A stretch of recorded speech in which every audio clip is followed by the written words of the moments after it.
42% అసెంబ్లీలో ఆమోదపరిచినందుకు మరి ఆ బిల్లును ప్రవేశపెట్టిన పున్నం ప్రభాకర్ అన్న గారికి కృతజ్ఞతలు తెలుపుతూ మరి ఈరోజు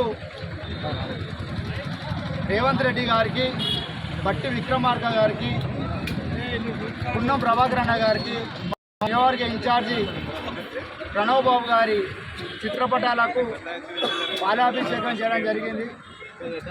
ఇన్ని సంవత్సరాల చరిత్రలో ఆనాడు రాహుల్ గాంధీ పార్టీలో అయితే కాంగ్రెస్ కులాలను బట్టి రిజర్వేషన్లు అమలు పరచాలనే నినాదంతో మరి ప్రభుత్వం వచ్చిన తర్వాత ఏదైతే మాట ఇచ్చారో ఆ మాట నిలుపుకున్నారో మరి ఇవాళ అసెంబ్లీలో 42% ప్రవేశపెట్టి మరి కేంద్రానికి పంపించడం జరిగింది. అసెంబ్లీలో 42% బిల్లుకు మద్దతున్నందుకు అందరికీ కూడా కృతజ్ఞత తెలుపుతూ మరి ప్రభాకర్ అన్న గారు నిన్న అన్ని పార్టీల నాయకులతో అసెంబ్లీలో మాట్లాడారు.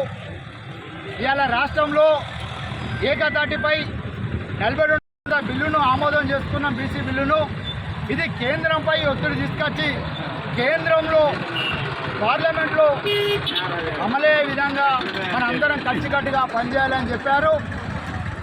ఇప్పటికే తమిళనాడులో 50% బీసీ రిజర్వేషన్ అమలైంది, అది నడుస్తూ ఉన్నది. దాని బేసిక్గానే పార్లమెంట్లో 42% అమలుపరిచే విధంగా పార్టీలకు ఖచ్చితంగా అందరం కలిసికట్టుగా పోరాడాలని సూచించారు. మరి వారందరికీ కూడా ముఖ్యమంత్రి గారికి, పున్నం ప్రభాకర్ అన్న గారికి, కాంగ్రెస్ నాయకులకు, అలాగే ప్రతిపక్షంలో ఉండే ప్రతి నాయకులకు కూడా బీసీ పక్షాన మీ అందరికీ కూడా ధన్యవాదాలు తెలుస్తూ పార్లమెంట్లో కూడా మీరందరూ తప్పకుండా ఈ బిల్లు పాస్ అయ్యే విధంగా కొట్లాడాలని తెలుపుతూ జై కాంగ్రెస్, జై తెలంగాణ.